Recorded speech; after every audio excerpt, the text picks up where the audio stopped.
Hello everyone and welcome to the New Look Phoenix phenomenon, and we are rehashing the series and focusing solely on the transformational process of writing books and the journeys that authors embark on to create the magnificent jewels that we get to read and enjoy every single day, or whenever we do get to pick up a book. So I'm your host, ghostwriter Roxanne McCarty-O'Kane, and I'm joined today by the incredible Leigh Robshaw. So welcome, Leigh. Thanks for joining me. Thanks, Roxy. Thanks for having me. Excellent. So I'll let you all in on a little secret. Leigh is she is a journalist, but a former colleague of mine at A Sunshine Coast magazine. So I'm very excited that Leigh's the first guest on this New Look series. So late last year, Leigh also became an author, and her amazing memoir, You Had Me at Hola. I feel like it's not recording. Yes, it is. Sorry. There it is. In Search of Love and Truth in South America has been released. I love that cover, by the way. It's always got me. Thank you. And so the book's been out there for a while now. It has been receiving amazing reviews all around the world. And she's already clocked up fans like Constance Hall, Lisa Messenger and Claire Bowditch, just to name drop a few there. I'm sure the list is going to grow. And Leigh's also been doing the rounds on radio, print media and live events, including literary events, to get the amazing word out there about her book. So thank you so much for joining us, Leigh, and for sitting through that. That's a great intro. Thanks. You're welcome. There is a new one. Karen Brooks. She read my book. She's a historical fiction writer, academic, commentator. You may have read her in the Courier Mail over a number of years. So yeah, she read my book and loved it, and is going to write a review on Goodreads for me. So that's exciting. Excellent. Yeah, I have no doubt the list is just going to keep growing. So congratulations. Thanks. I'm waiting for Ellen or Oprah next. Oh, perfect. Yeah. They're a little busy. No, well, they've officially been called out now, so we're just okay. Excellent. So I've had the joy of reading your amazing book, but I'd love for you to give all of our viewers and listeners a rundown on what You Had Me at Hola is all about. Okay, well, it's a memoir set in the 1990s when I went for a backpacking trip to South America that was only going to be 3 months, and it ended up being 3.5 years. And the reason for that is that on my third day there, I met a beautiful Peruvian artisan in a market in Buenos Aires and fell in love instantly, and without being able to speak any Spanish, and he couldn't speak any English, and it was just one of these amazing instant connections that you have with people sometimes. And yeah, I ended up staying there and traveling and living with him. He made jewelry by hand, and so I wanted to learn how to do that and basically live there with him indefinitely, get married and have babies. And the story is about what happened in the end. Oh, I love how you sprinkle a bit of mystery in there. Yes, there's some pretty dodgy things that happen over there. South America is an amazing place. It's also a little bit dangerous at times, and the people that I hung out with and ran with were a lot of kind of street vendors and musos and people that were willing to do anything for a living, let's put it that way. So I got into some tricky situations. Makes for a good book though. It absolutely does. And yeah, I was curious to find out, I mean, you said it's set back in the 1990s. When was it that you first had the inkling that, oh my God, like my life would make an amazing book? Like when was that seed first? I didn't really think, oh my God, my life would make an amazing book. It was more I thought, I have to get this story out. It was like a little creature inside me that would not shut up, and I had to do it and I had to get it out. But I was terrified of writing a memoir or writing a true story, and I really avoided it for 20 years. I just kept pushing it down, going, no way, am I going to tell this story? Because I was worried what people would think of me. I was worried what people I knew would feel if I wrote the story. And I thought I'll do it as fiction, and I tried to do it as fiction quite a few different times and in a few different ways, and it just never felt authentic. And I just felt like I was trying to force it to be something that it wasn't, and it felt to me like it's a true story and you have to just get over yourself and write it as authentically as you can and try not to worry what people think of you, which I'm like 99% there now about, not worrying what people think of me. So yeah, it wasn't like, oh my God, my life's amazing, everyone should read about it. It was just, I've lived this adventure and I really want to share it. Not because I thought it would be an interesting story only, but also because I wanted to share my love and passion for Latin America as well, and also just share some of the lessons I learned along the way. Yeah. Absolutely, because the book is, it's very much a love story. There's a bit of adventure and unexpected twists in there as well. But it is very much about your transformation in that stage of your life as well, isn't it? It is, yeah. Like it's a love story and it's a spiritual adventure story, and ultimately it is a story of self-acceptance. And like I did that really. I was a lost soul and I was really looking for something um, in my life, love definitely, but looking for purpose and meaning and my place to belong. I didn't feel I belonged anywhere. I didn't feel really at home in Australia. And I had just been incredibly drawn to Latin America from when I was a child and felt like some kind of strong connection to Latin America, especially Peru. And I just felt like there was something there for me. And as soon as I arrived there, I felt comfortable. I just felt totally at home. And I believed that that was where I was meant to be. And I am really tenacious, and when I decide I'm going to do something, I do it. And so no matter how many obstacles there were, I just would not give up. I was like, no, I'm staying here, I'm staying here, I'm staying here, until eventually I realized I had to leave. But that was all part of my growth, my growth journey and maturing, because it's kind of a coming of age story, really. Late sort of, I was in my early 20s when I went there and in my late 20s when I left. So yeah. I did an interview at Outspoken Maleny with Stephen Lang. He's a Sunshine Coast author, and he said, I got the feeling that you were a very different woman when you left. And I sort of just answered and said, yeah, I was. But now when I think about it, I'm like, yeah, I was a lot skinnier. And I was a lot browner. I was a lot skinnier. And also, I think a little bit wiser. Yeah, absolutely. That's really awesome. And I was going to ask you about that too, like, because obviously writing a book, as you've already alluded to, is like it's a transformation in itself, like the many different ways that you experimented with bringing your story into the world. So I'd love to get a bit of a feel for when it was that you first started actually putting some words down for your book. Would have been 7 years ago that I actually sat down and started. And originally I wanted to, actually from the time I was sort of towards the end of my 3.5 years there, I was thinking I'm going to write this story one day and I'm going to call it The Artisan, because I'd loved that book, The Alchemist by Paulo Coelho, the Brazilian writer. And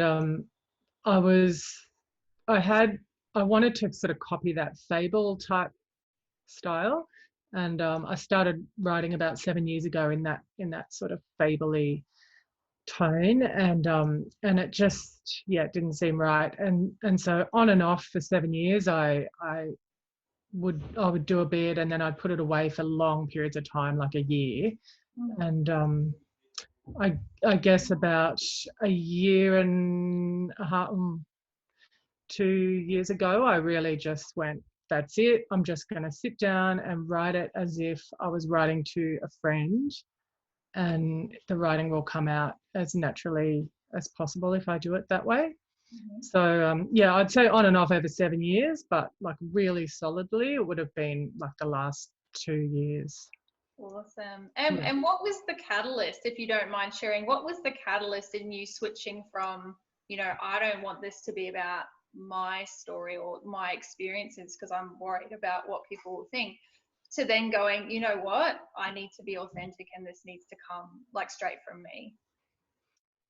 Ooh, what was the catalyst? It's a good question.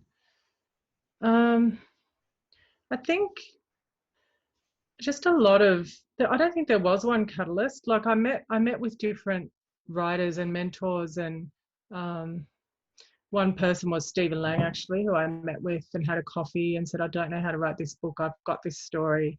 And he said, well, I'll tell you one thing, whether you write it as fiction or whether you write it as a memoir, if you write it in a way that it's, then we got on this bus and then we got on that bus and then we went there and then we went there, it's going to be really boring. So you have to dig deep and find what the driving force was behind you doing this journey and what is the underlying sort of meaning or the deeper meaning in the story. And you have to, you know, spill your guts and find what that is. And so I spent a long time thinking about that because there were a few different childhood traumas and things that I felt had contributed to me wanting to kind of run away to South America. And I didn't want to include all of them, but I chose one particular narrative that I knew was one of the main reasons why I went there. And I did a lot of soul searching, going, well, do I really want people to know this about me? And my commitment is to the story, really, I realized, above anything else, above what people think of me and what I've done or what my friends and family thought of me writing this. It just sort of paled into comparison when I thought the most important thing for my soul really is to be true to this story. And the more I did that, the more it flowed and just came out really, really easily. Not easily, actually. It was really hard work, but yeah, of course. But it felt more natural. Flowed. Yeah, it flowed when I felt like I'm just being true to this story. Yeah, Stephen Lang telling me that, you know, so to make it your book not a total yawn fest, it's got to have a pretty juicy story. So I realized, like, there's no point doing this if I'm not going to be committed. I have to be committed to just going all in, and whatever people think about me is none of my business, really.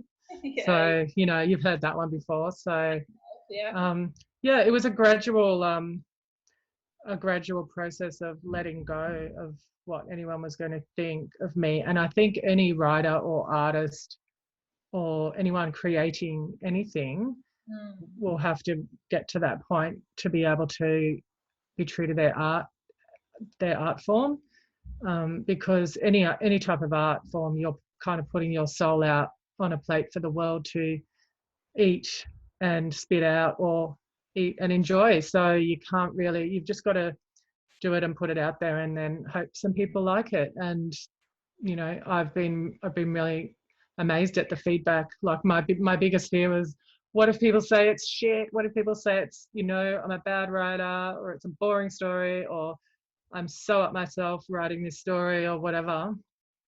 I bet you haven't heard any of those things, right? Not to my face.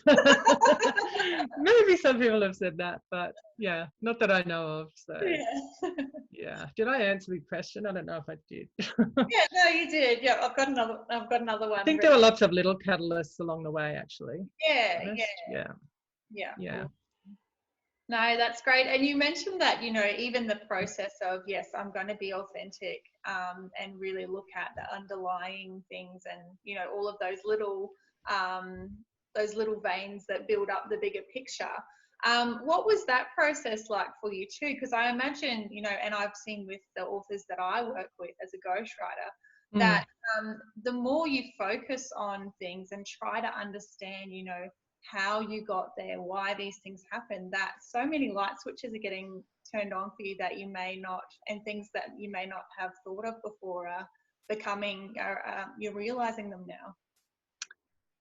Yeah. So what's the question? What was that process like for you? Yeah, to go, like, was it something you expected when he said to you, you know, you need to go deeper? Were you expecting to have some revelations, or did they come as a surprise for you as you started writing?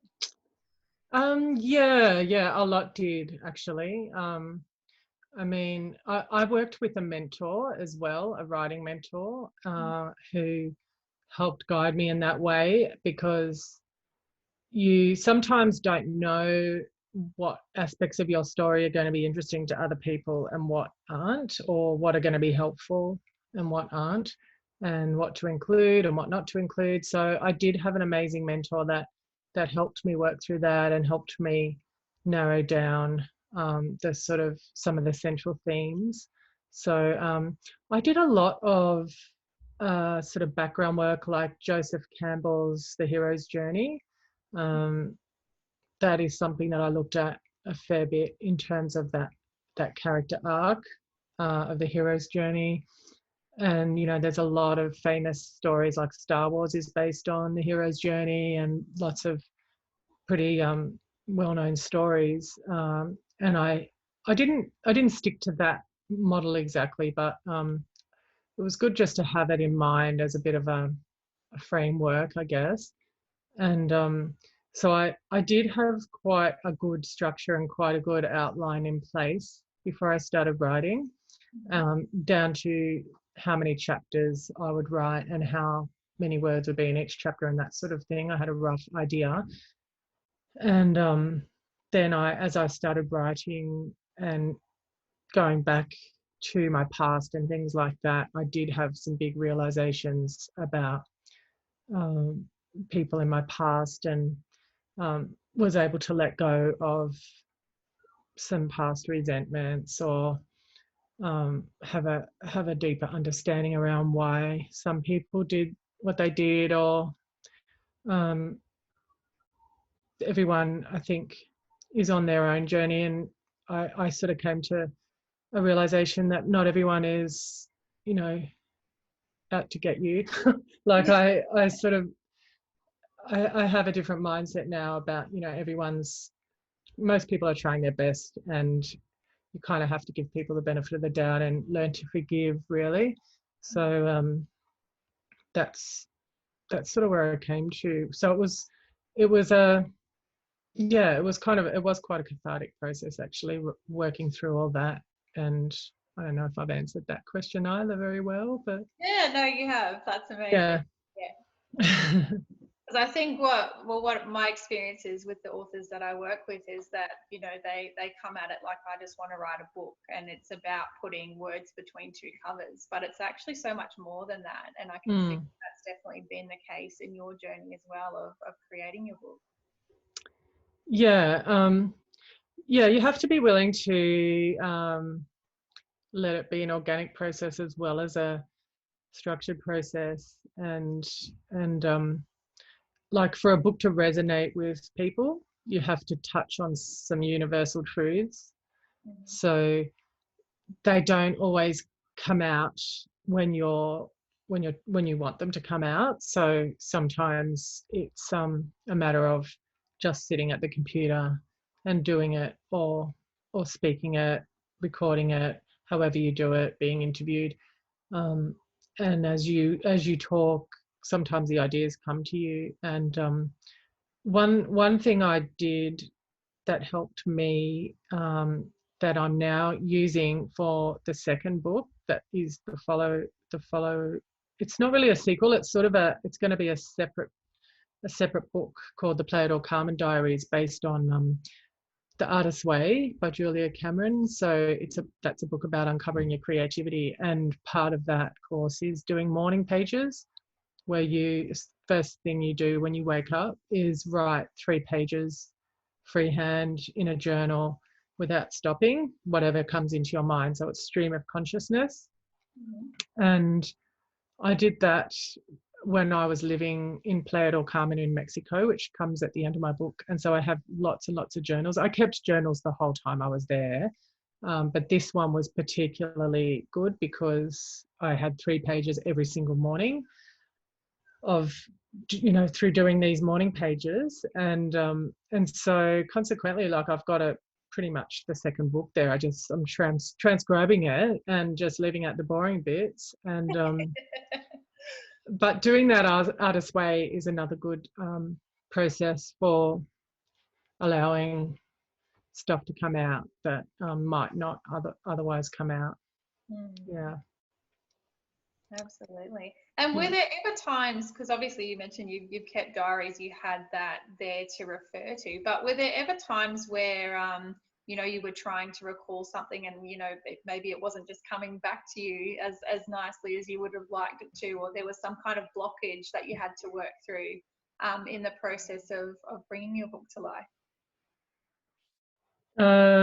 Yeah, all the time, but thank God for the internet, because I could, because I was there like 25 years ago, so the whole story was very clear in my mind because I have been thinking of writing it for all that time, 20 years, and I've kept it, like, pretty much not a day's gone by where I haven't thought I've got to write this book.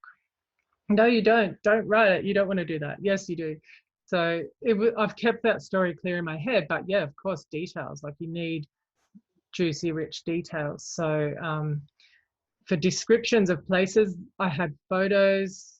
I've got a few photo albums, and I had tons of journals, which I've kept all these years that I sort of went through, and I had lots of letters as well, between me and the artisan, and also between me and friends in Australia who had kept the letters, which was really good. Yeah. And then, yeah, when there were places that I wanted to describe that I'd sort of forgotten about, I did a bit of internet research. So it all came together. And then there was, my memory. And then also when you're writing memoir, you can elaborate a bit. Like it is a true story, and you have a pact with the reader that this is a true story and this happened, but you can use a bit of creative license to, embellish certain details to, make a day, describe a day a little bit differently or whatever. And you can even not make conversations up, but if you can't remember the exact wording, you can recreate a conversation the way that you remember it happening. That can be a bit tricky, and legally a bit dodgy, so you have to be careful doing that and talk to the people you're writing about. But I did have actual conversations recorded in my journal too, so I was able to just use that, knowing that that is actually what was said. So that's the thorough journo coming out in you, isn't it? I know. I'm really glad I kept all those journals and lugged them around the world from share house to share house with me. And every time I went on a plane, I said to either whatever boyfriend I had at the time or my mum, burn my diaries. If I die in the plane, burn my diaries. Oh dear. Yeah. Yeah, excellent. And one of the things I come across with a lot of people who, they're inspiring authors, they really have this calling, as you had, to take action and to write themselves a book, is time. Now, I wanted to talk to you about where it was that you found the time, because obviously you're a wife, you're a mum to 2 young boys who are full of energy and also working as well. So when was it that you were able to dedicate time to? Oh my God, I feel exhausted just answering that question. Even thinking about it is exhausting. Yeah. At times I got up at 3 o'clock in the morning. Wow. Yeah. And sat there working until 6 or whatever time the kids woke up. So I have a 14-year-old and a 6-year-old. And weekends, my husband is incredibly supportive. So there were times when he would take them out for a day on the weekend here and there. Never nights. I'm not good at night. Mornings, if anything. There was a weekend where my husband booked me to go and stay at an Airbnb, and he forced me to. He was like, "You need to go," and I wasn't sort of getting progress. And he was like, "Go away for a weekend," and I was like, "No, the kids need me." And so he just one day shoved the iPad in my face and went, "You're staying here. I've booked you in. Do not argue." And it was at a place in Rosemount near Nambour, and I was like, "Why would I go and stay there? If I'm going to go away for a weekend, I'll go stay at the beach. I don't want to go stay there." He's like, "You don't argue. You're just going." And I went, "Okay." So I got to this place and I walked in the door, and it was just a little room under this woman's house, sort of out the back. And when I walked in, there was a massive map of South America on the wall, like a floor to ceiling map of South America. Yeah. It's like, oh, universe, like Yeah. if you believe in messages from the universe, this has got to be one, right? Yeah. So I was like locked in that room for 2 days and got a fair bit done, but those times were few and far between. That's why it took me so long, like on and off 7 years to write it, really. And it was hard. Like, it was really hard and frustrating. And I would find myself getting really grumpy with the kids if they interrupted me and I was in the middle of writing and in a really good flow, and they just, wanted to spend time with me or wanted some food, and I'd be like, "Just stop interrupting me." And so, yeah, it was quite hard to find the time, I have to say. And if I didn't have a job and kids and a husband, and I could just sit down every day and write, world, right? it would probably still have taken me like a year or two. Yeah. So it's more work than what people think, writing a book. Like, everyone writes as a part of their daily life. And it's easy to underestimate just how much work goes into writing a book length piece of work, because it is a lot, and then the editing process is a lot as well. So how did I find the time? I snatched little bits of time wherever I could and hoped that one day I'd get to the end. And I did. You totally did. Yeah. Not only that, but then you obviously took it through publishing as well. So I was going to see if you were happy to share with our viewers and listeners about the publishing process that you went through, because I know you were literally looking at all options, weren't you? I was. Like, I did have every writer's dream of being published by one of the big publishers, and that is still a dream.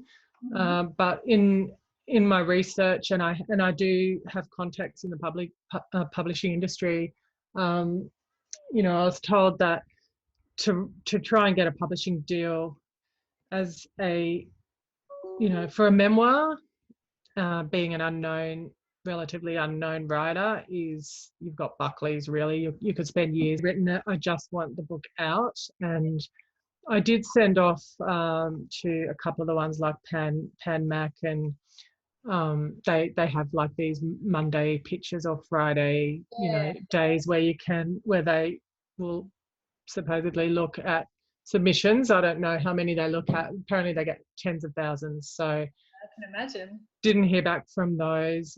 Contacted maybe like 2 or 3 small publishers. One got back to me and they were sort of saying, "Oh, we really love it. We're not sure. We're tossing it up." And I just kind of got sick of waiting. There's a girl with blonde hair that's not like me necessarily. The person that did the cover did not have a photo of me. I don't know if he Googled me or something, but so he just put that person on there. And so it just seemed meant to be, really. As soon as I saw it, I just knew in my heart that's the cover. And also I knew I'd be selling the book online, and it had to be strong at thumbnail size. So when people are looking on Amazon or wherever, it has to look good at like that size, because I don't have distribution through bookstores. I only have local distribution where I've taken bookstores books to bookstores myself. That has been a bit of a problem, I must say, just not having that visibility of being in bookstores around the country. But I looked into distribution a little bit, and they take 70%, and it just wasn't really viable. I thought, no, I'll concentrate my efforts more on local bookstores than online. So that's what I did. And I did print on demand through Ingram Spark, who have a printer in Melbourne as well as all around the world, and the quality is really good. Yeah. Excellent. So that's all the practical things. But Yes. tell me, take me back to the moment where you first got to hold the physical copy of the book in your hands. Oh my God, that was amazing. And it was pouring with rain. It was a typical Sunshine Coast. Hang on, no, it wasn't summer because the book came out in August. Anyway, I was at Sunshine Plaza, and it was pouring with rain, and my car broke down, and I had the kids at the plaza, and my husband rang me and said, there's a book delivery here, because books get delivered like in a certain sort of cardboard packaging. Yeah. It's here. And I was like, oh my God, but the car's broken down, and I had to call RACQ, and it was all a nightmare, and I couldn't get towed. And anyway, that's a long story, but I finally made it home, and he had champagne and chocolates and flowers on the table waiting for me. He is a great. There's the book in the cardboard, and I opened it up, and it wasn't my book. Oh my gosh, are you kidding? It was another book that I had bought online and forgot. Oh, no. So I just burst into tears and opened the champagne and drowned my sorrows. And then, like, about 3 days later, my book arrived. And then I was like, yay! And I was just like awestruck. And although the first cover I got was matte, this is gloss. Yeah. It wasn't as good in matte, but apart from that, like, I was just going, oh my God, what's it going to look like? Yeah. And I was just awestruck. I was just kind of like looking through the pages going, it's a real book. Oh my God, it's got my name on it. It was like definitely a surreal moment where time stopped, and I just went, wow, I did it. Yeah. I can't believe it. I still do that, actually, every now and then. Still have pinch me moments? I do. Yeah, I still look at it and go, shit, that was a lot of work. And you're a sucker for punishment because you're doing it again. Yeah, I've got actually a second and a third planned. Yeah. So, with coronavirus, I may have lots of time indoors. Yeah. And so there's the second, which is the Playa or Carmen Diaries, which I'll probably just release as an ebook to start with. Yeah. And then the third one is going to be You Had Me at Konnichiwa. Ooh, so okay. after Latin America, I got back and I was devastated, and I couldn't get my head around, okay, now I've got to start my life in Australia again. And so I heard about working in Japan as an English teacher, and I met a guy there, and he was an Australian guy living in Japan, working as an English teacher, and so off I went again on another adventure, and it was not like the first one at all. I was trying to force the same amazing thing to happen, and it was not good. It was bad. But that book is going to be set in Japan, juxtaposing Japanese culture with Latin American culture, which you could not get two different cultures, really. Yeah. And so there's going to be a lot of flashbacks to Latin America, and there's a lot about the first story that I couldn't get into the first book that I'll be bringing into the third book. So, that's exciting. I know. So I've got a lot more computer time ahead of me. Yeah. Well, hopefully some more Airbnb weekends too. That sounds. I know. Yeah. Hope so. Yeah. Get some champagne. That sounds awesome. All right. So just to wind up, my last question, well, one of my last questions for you. In your book, You Had Me at Hola, you mentioned obviously there was a time where you were working in London and you were actually working for New Age author, like internationally acclaimed, like big name, Yeah. Stuart Wilde for a period of time there. Yeah. And were you able to incorporate any of his teachings or any of the things that he spoke to you about when you were creating your book? And is there any pearls of wisdom from either him or yourself that you wanted to share with aspiring authors who may be watching this and trying to get some inspo to get stuck into their own project? Yeah, Stuart Wilde, was an amazing guy. He passed away, sadly, and he was one of the big sort of new age teachers in the 80s and 90s, and he would be on stage with Louise Hay and Deepak Chopra and people like that. And his whole thing was self-empowerment, and self-determination, and living your life out of what he called TikTok, which is kind of 9 to 5, being chained to a bank.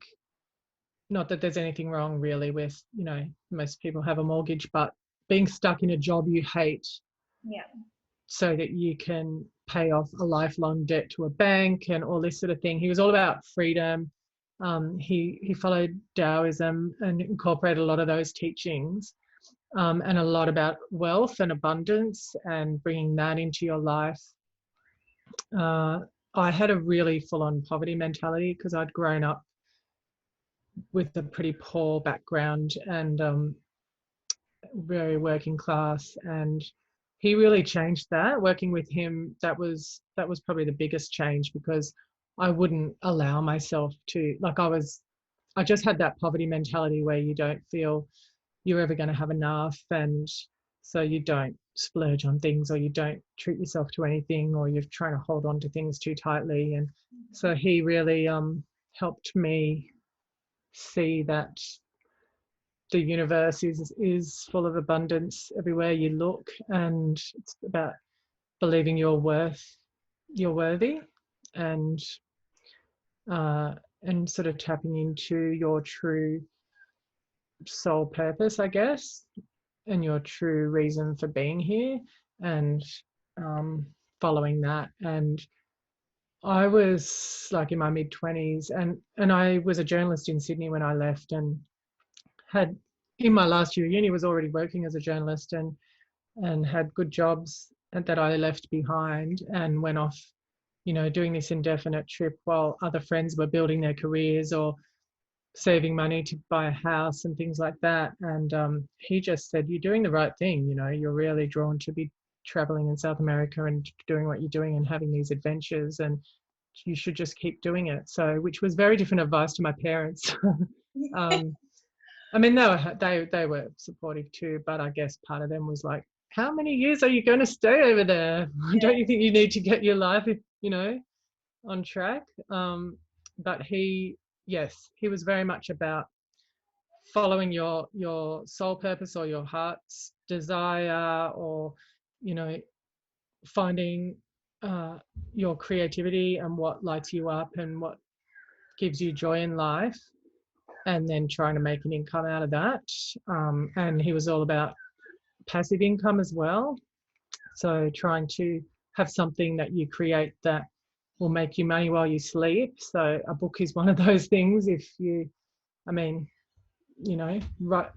a good enough product and know how to sell it and market it, can earn you good money. There's lots of people out there earning millions through Amazon, or Kindlepreneur type people, or entrepreneurs. So he was very much about having something that you can sell, so that you're not having to necessarily put in every hour of work to earn every dollar you make. And self-worth, self-love, self-acceptance, and that one of his biggest messages was, and he wrote a book about it called life wasn't meant to be a struggle. Mm. And my whole upbringing was all about struggle. My grandma she was a single mum who struggled, and it was all about, you just got to struggle and work hard and save every penny. And then she raised my mum in that way too, and then I was raised in that way too, and always this feeling of lack and struggle, and we're never going to have enough. And he really, helped me see, and that comes from Taoist principles and a thing called Wu Wei, which is the water course, where water takes the easiest road, the easiest path wherever it goes. Yeah. So yeah, he really taught me to see life as something that we can enjoy, and it's okay, you're allowed to enjoy life. Because that was something new to me. Yeah. You're allowed to actually indulge your creativity and produce something that you feel proud of, that you can share with the world. It doesn't mean you're egotistical or egocentric because you want to put a book out into the world or something like that. It's we're all here for a short period of time, and really, so he was all about making the most of it. And he did firewalks and all that sort of thing, and facing your fears, and kind of forging ahead, and going for it, whatever it is you want in life. Just going for it. And I feel like a lot of society's problems at the moment, apart from coronavirus, let's not go there, there's a lot of dissatisfaction, I feel, in society, because a lot of people are not really being true to themselves in what they would like to be doing with their life and be doing with their time. And of course, people have commitments and debts, and they have jobs and all that, and responsibilities, but I do think it's essential to have a creative outlet of some sort. And it really feeds the soul. And that was something definitely that Stuart Wilde was into. He was also really into the stock market. Yeah. But I didn't really get into that. So I wish I had have, though. I'd be a lot richer now than what I am. Yeah. Hindsight's always awesome. It is. Yeah. I, But I would encourage anyone to go look up Stuart Wilde. There's a new app, actually, the Stuart Wilde app, that his son Sebastian is working on. It's out, you can download it, and it has all of Stuart Wilde's teachings on it. So, or a lot of them. I'm going to be writing for that app too. So sharing as much as we can of Stuart's wisdom, because he was quite an unconventional guy. yeah. Yeah. Excellent. All right. And so if I was to ask you for your top tip that you would give to aspiring authors, what's the first that pops to your mind? Because I know there would be many things, but persevere awesome. would be the top thing. And believe in yourself, even when your critic tells you that you don't have anything interesting to say. There's trillions of books out there. Why does the world need your book? Everyone's going to think you're an idiot.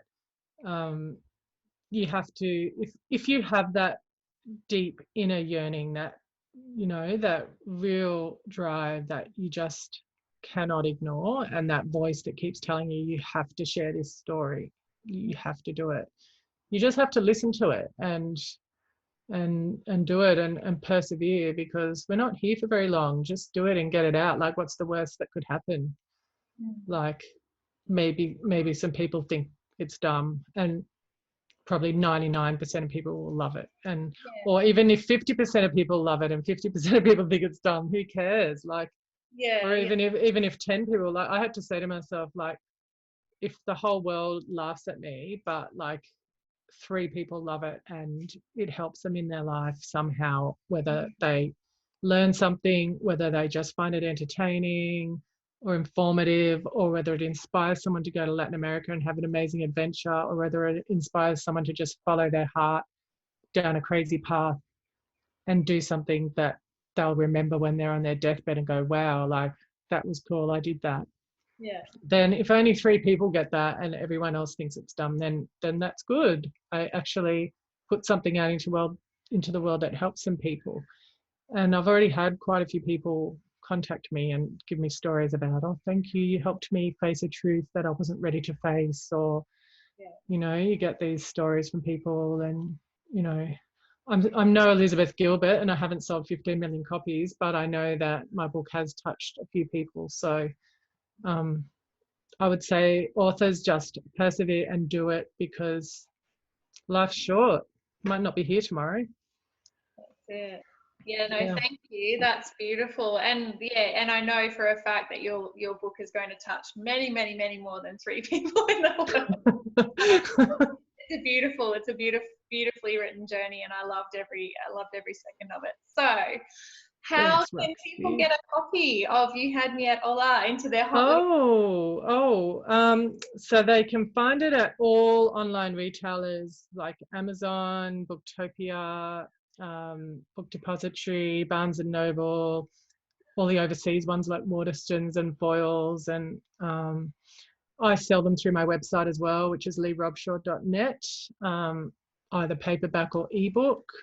The ebook's available through Kindle as well. The Sunshine Coast bookstores have it.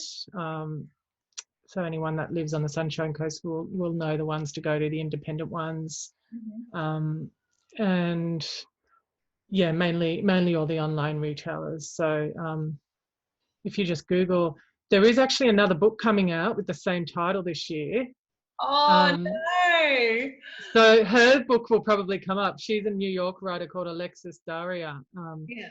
So I think because she's an already established author, she comes up in searches now. And her book has got like a very Latino looking couple sort of embracing on the cover. So if you type in You Had Me at Hola, either my cover will come up, this one, that one, or this other one will come up, which I'm sure her book's great too. Yeah. And it's a very different book. So it's meant to be coming out, I think, July this year. So Awesome. buy both. I don't know. Yeah. One good thing is that she's much more famous than me. So when people look for her, my book comes up and I get sales. So now I just need Elizabeth Gilbert to write a book with the same title, and then I'll be set. Like the new form of marketing. Yeah, totally. Hey, we're onto something, Roxy. Awesome. Okay, yes, and I'll make sure that I pop the links below and with the podcast as well, so that everyone can easily click through and get the right You Had Me at Hola from the right author who we're here today, Leigh Robshaw. Thank you so much for joining us. It was a real pleasure to have a chat to you today. Thanks, Roxy, and all of Roxy's fans. Nice to meet you all. Absolutely. And yeah, just I really hope that all of you take a little bit of inspiration from Leigh's journey, that, you know, it is hard work writing a book. It is a transformational journey, but one that is so incredibly rewarding, and one that will just make you a better person going forward. I mean, look at Leigh's face. She's so happy. Yeah, I'm just about to go and open a bottle of wine, and no, I am. It's the best. I have to tell you one more tiny thing is that apart from my 2 children, it's the best thing I've ever created or produced in my life. It's like my 3rd child. Excellent. And it is one thing, if I died, I would regret not having done. So do it. I really can't say it much better than that. So thank you so much, Leigh. Appreciate your time. Thanks, Roxy. Bye-bye. Bye.